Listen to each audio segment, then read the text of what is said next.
Good morning. Welcome to TERRA at Home. I'm here with Colleen Zimmerman from TERRA, and we have our lovely spring showers raining down upon us right now. So that's what we get this time of year, right? So hopefully by the time you're actually watching this, it's nice and sunny out. But we are talking about having fruit and growing your own fruit, which is, again, you know, we always like to talk about different types of gardening. We've talked in the past about growing your own vegetables, but now let's talk about fruit and how you can do it even in a small space as well. You can. It is so easy to grow fruit. It doesn't have to be made difficult, and a lot of the varieties can be grown in small spaces.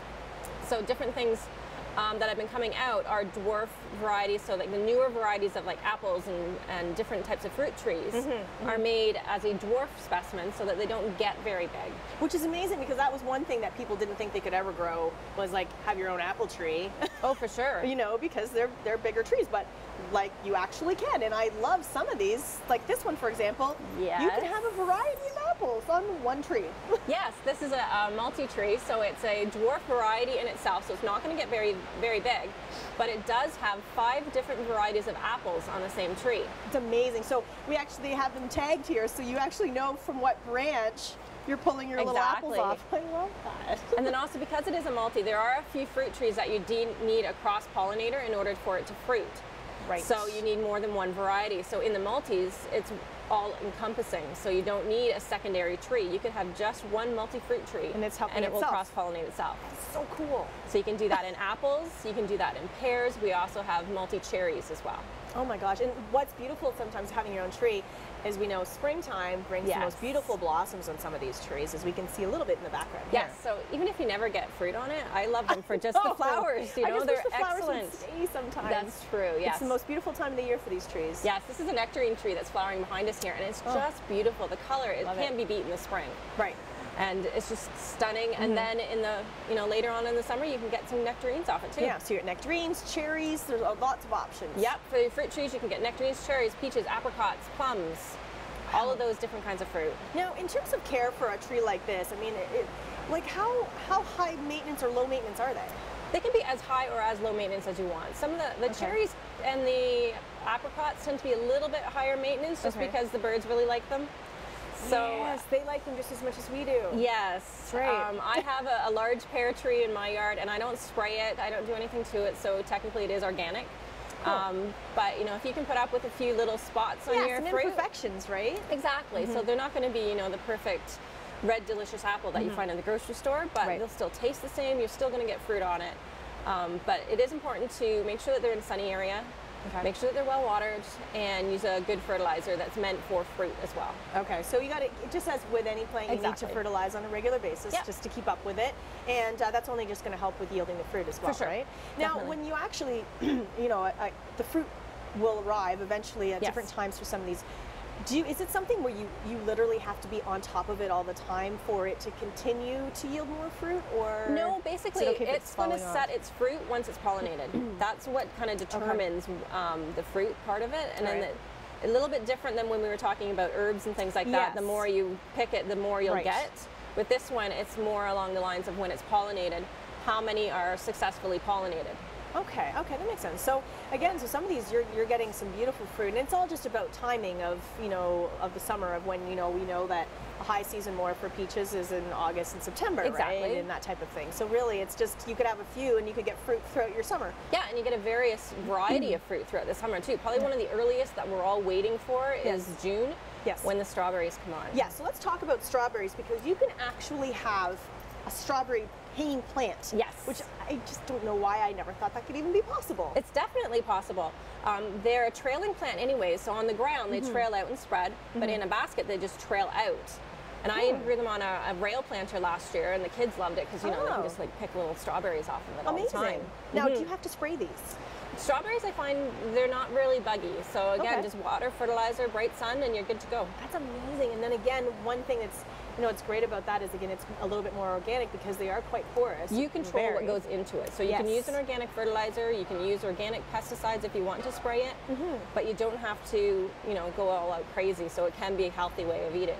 So this would actually be a really good plant. Again, when you talked about before with kids, if you're just trying to start out with having a little bit of a sort of a growing thing with your children, you know, the cherry tomatoes were always a good one because they're plentiful. And something like this is good because then again, it's easy to do. Yep, and this could be your kid's little plant. Exactly. Right? Another neat one for kids too are blueberries. Oh. Because you can just constantly pick the blueberries off. Yes. And there are dwarf varieties of blueberries that will grow in containers as well.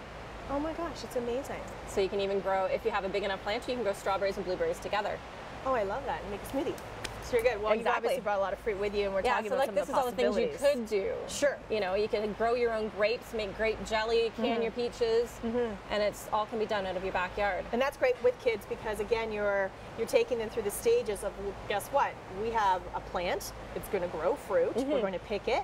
We can eat it in a variety of ways. And now we can make jams together. We can make other things. So that's kind of fun. Talk about these guys. Some of the newer things that are out there that would be fun to try. We have honeyberries, which have been around for a couple years now, also known as hascaps. Yep. And they're extremely hardy. They're hardy to like zone 2. So like they grow in Saskatchewan and were kind of developed by the University of Saskatoon. Yes. So they're pretty easy to grow. They grow in Saskatchewan, then. Yes. Now they do need 2 to fruit, but once you get them going, they fruit like crazy. Taste like a cross between a blueberry and a raspberry. Right. How neat. Yes. How neat. And again, like we're looking at the size of these, so doable. Goji berries as well. Yes, goji berries is the newest thing that's available for home growers. And that's also known as the lifeberry, and that's one of those super fruits that are great to add to smoothies. You can dry them or you can eat them fresh in different things as well. So I think that's the great thing about all of this is, again, it's, as you mentioned, you're controlling your environment. So really, as you say, when you're in charge of your own fertilizers and you know exactly what you're dealing with because you just made this fruit. Exactly. It came from your backyard. Right. It's better. Planting these big guys, what time of year is best? Spring or fall is best. Usually you get the best availability for any of these fruits in the spring. You'll get the bigger selection that way, and then you're more insured of getting possibly a few fruit the first year. That's what I was just going to ask you. So planting like right now, it gets them established. It will get them established, and it is possible that you will get some fruit from them this year. Yeah, don't count on like a bushel of apples on the first year, but you know. You might have 2. Yes. But you know what? Just take care of your plant, and then again, and it's like that with everything in your garden. Your garden just starts to flourish as time passes, and it establishes itself. Right? Exactly. The smaller fruit, you probably get more fruit faster because they do grow faster. Trees a little bit longer. Trees a little bit longer, but you know, again, even if you just want to get yourself a little strawberry plant or some blueberry, you're gonna get something from it. Definitely. Okay, so again, if you have any questions, obviously you can always talk to you guys. I think you know you guys have so much information. You always know what you're talking about, and it just helps people get a head start. Maybe just try something new this year. Have some fun. Try to have some fun. And I'm just gonna go to your house because you got everything. All right, that's it for now. Thanks so much, Colleen. Thanks. We'll have more Terra at Home coming up in a bit. When I dream in color. When I think of color, I think of Terra.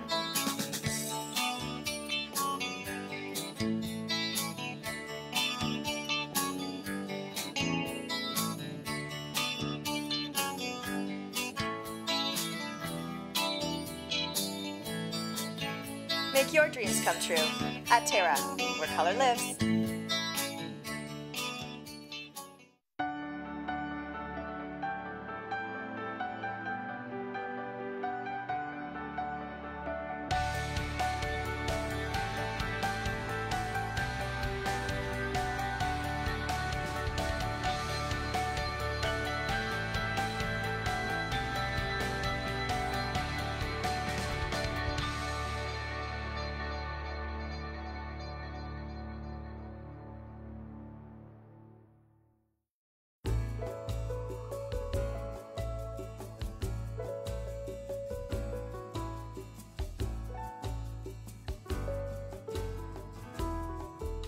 Heritage perennials. Look for us in the blue pots.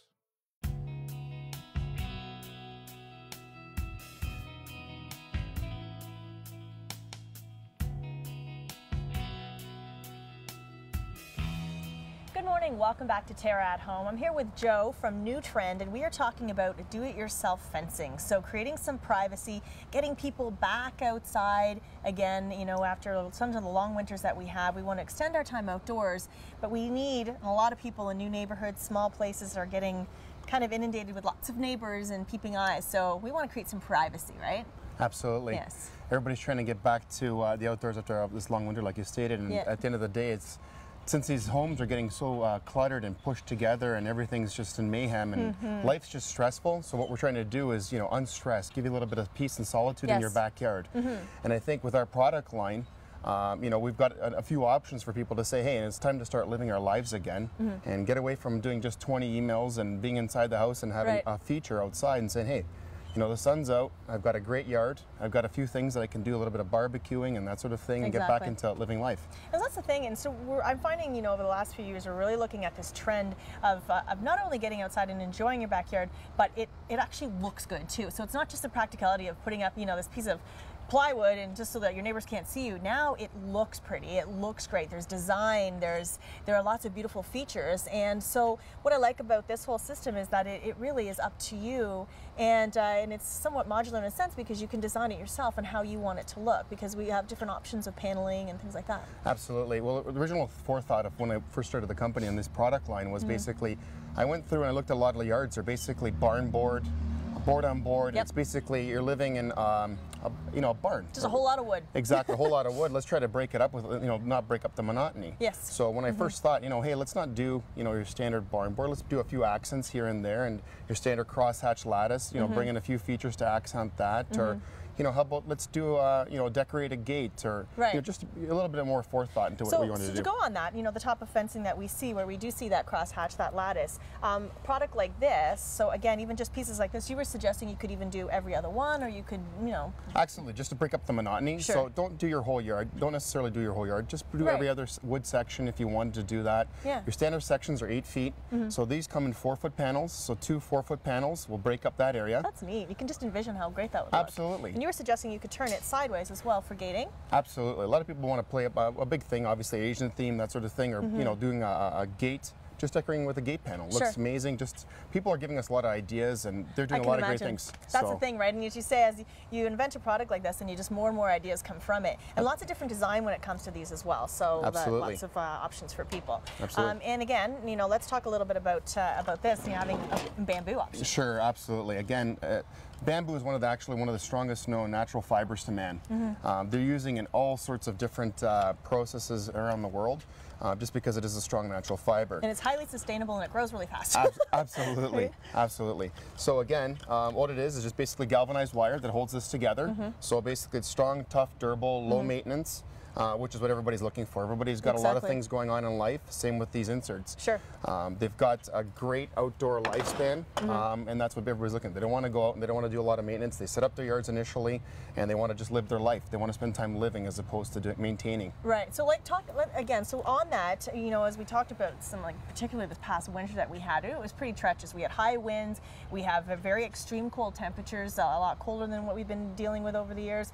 And you know, how does this need to go inside? Does any parts of this need to go inside over the winter? Great point, Leslie. One of the great features about our product is that it's got pockets of air that can go through, so the air can actually transcend past this. So it's not just a straight wind wall. Right. The air flows through our product, which is amazing. Again, you know, even if you put it in and around a hot tub, this sort of stuff, you got a little bit of heat, the steam's coming off. You've got you know, an airflow through, you know, so it's a nice little. So it's dealing with lots of conditions around it, right? Absolutely. But it's highly sustainable. And what is this coated with? What is this thing? It's actually E-coat, and E-coat is the same basically undercoating that's on your vehicle. So that's black undercoating. That's what it is. And on top of that, there's a powder coat. That powder coat is what gives you UVA inhibitors. So basically, so it doesn't fade in sunlight, that sort of thing. And that's exactly what people want to hear, absolutely. Right? Okay, so when we talk about being do-it-yourself, so how easy is this for people to buy and install? Very low maintenance and very easy to install. Basically, you don't have to. The instructions come with all the products. Basically, right now, this bamboo channel or the bamboo comes with a channel that you can purchase. It's basically a C channel. So if you can envision. Just basically put a C channel and then 4 bolts on the corners, and then anchor it into either a wood post, into a concrete wall, into our panels or posts that we sell to. You can do that. That's the great part is you can do some quick changes in your backyard. Absolutely. Just by using these little panels. Like you don't even. I mean, and that's just such a. It's a great investment. It changes everything, you know, aesthetically, but so easily. Absolutely, and your vision of sight. I mean, here we've done these ones in. Horizontally, but most of them are done vertically. So it's up to the thing. The other thing people are doing too is using these panels for tiki roof. And that was one of the great ones. It's like People pretty are crazy. loving that, I like know. creating these little tiki huts in their backyards, because again, it's a lot of times, you know, people are deciding, okay, whether am I going to have a cottage, or am I going to travel, or am I going to use my backyard now, and I'm going to invest into my backyard. Absolutely. And completely create this awesome space that I can literally come home from work, you know, grab a glass of wine and sit out in my backyard. So, you know, we're talking about these awesome little environments and these tiki huts, and you could just imagine what you could do with this. It creates an exotic, a vacation-like feel to your backyard, right? So you don't have to necessarily, you know, spend, you know, the big vacation dollar. Right. You can put into your backyard. You've got a long-term investment, and people remember. They say, "Wow, that person's yard reminded me of our trip to Cancun or wherever you went." So it's awesome, right? Absolutely. Sit down, have a drink, and enjoy your life, right? Yeah, and so that's again, what it's that's about. been a lot about our focus is again just getting people outdoors and enjoying and creating that outdoor living space. So it's almost just as much as you love your dining room and your comfy living room, and you get that beautiful furniture out there, and you get something like this. And again, you know, you have those small backyards and you have neighbors and you have all that, but you can do, again, you can just create one wall with this, or you can do so much with this. Absolutely. Let's say you got some sort of a secret barbecue recipe you don't want your neighbor to see. So you've got a little private area. The friend looking over the fence. fence. That's right. So, you know, looking over your fence to see what your rib recipe is. So you've got that little private area that you can do your little thing, and whatever you want to do, you've got that hidden area. And like I said, that's what it's about. You know, you're hidden, you're in city, you're private, but you're not private, sort of thing. Right. So it's there. And that's the best part is, I mean, everyone's coming to TERRA to find all their different options for their backyard, and this you can find at TERRA as well. So is this the standard sizing of this? So each panel is sold individually, right? Yes, these larger panels, they're 48 by 54. Okay. TERRA's got the posts, which can basically anchor into the ground. So it goes 2 feet into the ground, or you can anchor into concrete. So it comes with a foot, and you basically anchor it with you know, concrete, the studs, and that's basically it. You can anchor it like that as well. Concrete Very or wood. easy to assemble. On the top, there's gaskets. So basically, slide the panel into 2 gaskets, and it's basically 4 bolts. And that's basically it. So it's very simple, easy to install, low maintenance. Yeah. You and a friend or a neighbor have over a few drinks can do it very quickly. Yeah, that's a good bribe. Yeah. I have a case of beer. Come over here and help me put this together, and easy, right? And the great part is that you can add to it the following season if you want. You can interchange. Absolutely. So many options. And there's a lot of things that are existing. Doesn't necessarily mean that you have to go with this. You can go with existing fence. Sure. You know, something that's already there. Yep. And subframe it into wood. That's the thing with these products. You can either subframe the bamboo into wood, pressure-treated cedar, whatever your options are. So you don't necessarily have to redo the whole thing. You've got an all-new, you know, feature in your yard to an older yard, right? Well, thank you so much, Joe, for coming on the show. It's awesome. Some good ideas for making your backyard space that much more beautiful. Oh, you're welcome. Thanks for having me. We'll be back with more TERRA at Home. When I dream in color.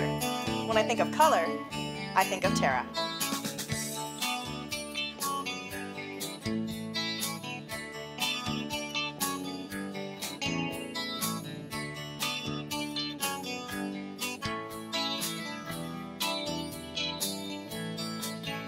Make your dreams come true at TERRA, where color lives. You've sat under them and built forts in them. You've swung from them and fell out of them. You've even fallen in love under them. Trees have always held a special place in our hearts and memories. A natural beauty, trees will grow with you and your family and bring color and nature into your world. For your assurance of quality, look for trees and shrubs with the Medallion plant tag. Medallion plants, locally grown, the pride of Niagara.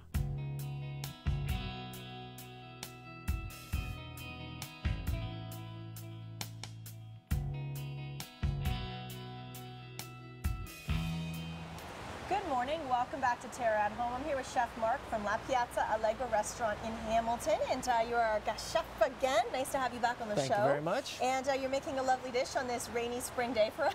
Yes, yes. Very rainy day. It is a very rainy day, but this is a great spring dish. What we got here is we have Arctic Char. Now, a lot of people don't cook Arctic Char. A lot of people go to the salmon or the trout. This is a combination between salmon and trout. Yes. So you get a little bit of that oiliness of the salmon, but you got a nice flavor, the light flakiness that you would get out of a trout fillet. So this is a great fish to work with. So don't be afraid of cooking it. It's wonderful. No, it's a great fish. Yeah. And what we're going to do, we're going to cook our pasta. So of course we got water boiling that's salted already, and whenever you salt water, you always have to salt it like the seawater. Okay. Okay, so that's the kind of that's the consistency you're looking for. Okay. Now I'm going to cheat a little bit, and instead of having to put on a separate pot to blanch my asparagus, I'm going to put the asparagus in the pasta water first. Then I'm going to use the same water. Why not? Why not? It's all going into the same dish. You know, most people are trying to cook as efficiently as possible in their kitchen these days. You're lucky if you're actually getting a homemade meal, so you might as well do that. Exactly. We also have some fresh peas. And you know what? There's just no substitute for fresh peas. It's a real simple thing. Got kids at home, you get them involved in doing this, you know. This will be their little job, get the peas out of the pods. Idea. And then, you know what, again, it's so, this time of year when we're thinking about spring vegetables like this, right? So exactly. So, you know what, get them involved, get them to open them up for you, have them all ready to go. And the flavor that you get out of this is just incredible. Oh, they're fantastic. You might be yielding less by the time you get them through, right? Because it's just one of those things, you just want to keep popping them in your mouth. So what I'm going to do is I'm going to get both pans going. So this is the one that I'm going to do the pasta in. Okay, so we're going to start building our sauce in this one. All right. This one over here, I'm going to sear the fish in. Okay. So the sauce, because I'm using olive oil straight, you don't want it too hot, okay? Because the olive oil will burn. Right. And the fish, I'm going to put a little olive oil, but I'm going to add some butter to it. Okay. And this will help increase the smoking point of the oil. Right. So you can get a little hotter. Okay. Okay. And you see, and a lot of times we see chefs do that, and we're not sure why, and we just don't know if it's part of the flavoring. I mean, obviously it adds flavor as well, but it does. But you're saying it does. It adds a fat content. It adds flavor. But it also increases that smoking point. So when you want to do something searing with fish and stuff like that, you don't have to worry about it. Okay. So our asparagus has been boiling for maybe about a minute or so. We're going to take it out. You don't want to overcook it, and we're going to go straight into our pan with this. Ah, okay. Now I'm putting the asparagus in first because it takes a little bit longer than the peas. Right. At the same time, I'm going to add a little bit of garlic. This is just pureed garlic.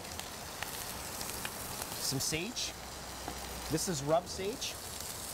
And garlic and sage go really, really well together. It's just a natural combination. We're going to hit some pepper into this. Oh, it smells so good. Pinch of salt. And we're just going to start sauteing this. We're going to get the sweetness out of the garlic. Okay. And you're going to get that savory note. You can probably smell it now from the sage. You can start smelling that coming up. It's great. We're going to get our pasta in. Yeah, now, let's talk about this pasta. So I was saying I've never actually seen that pasta before. Yeah, this is fettuccine riche.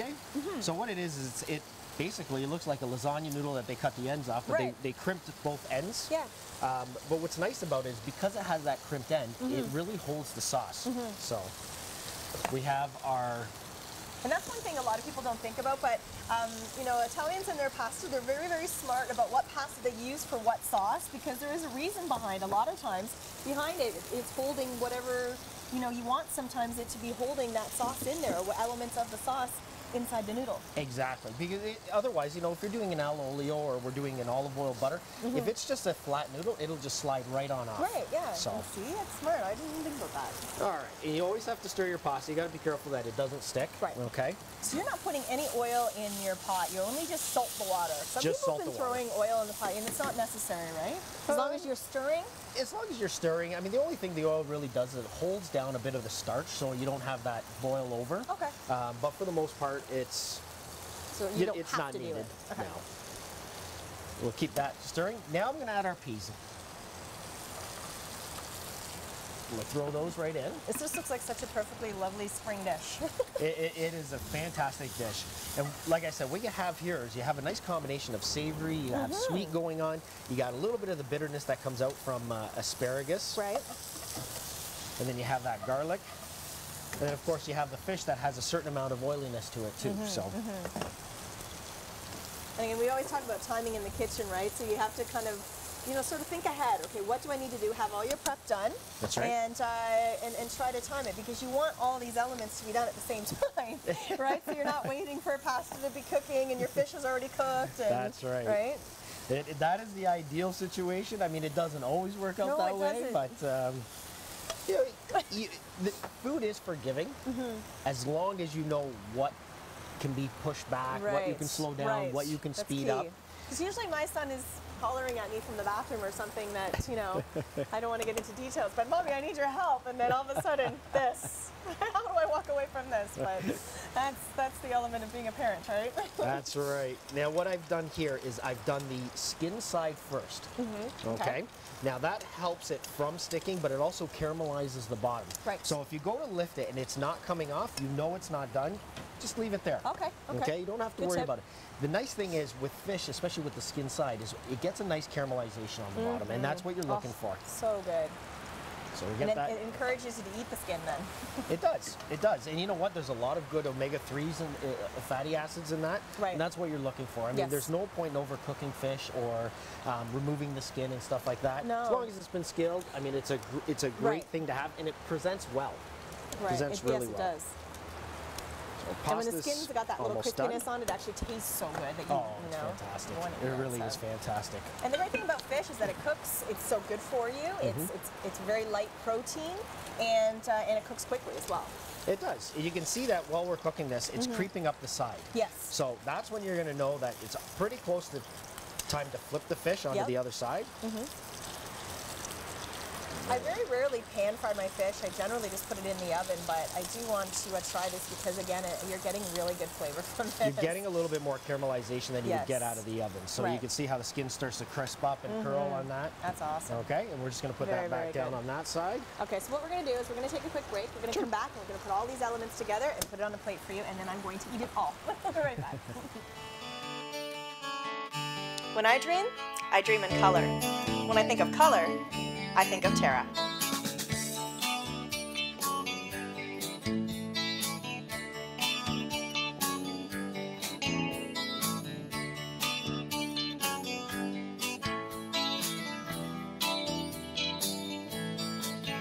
Make your dreams come true at TERRA, where color lives. The Hamilton Spectator. At work, at home, or on the go. Read us online, in print, or download us to your e-reader. Get the Hamilton Spectator any way you want it.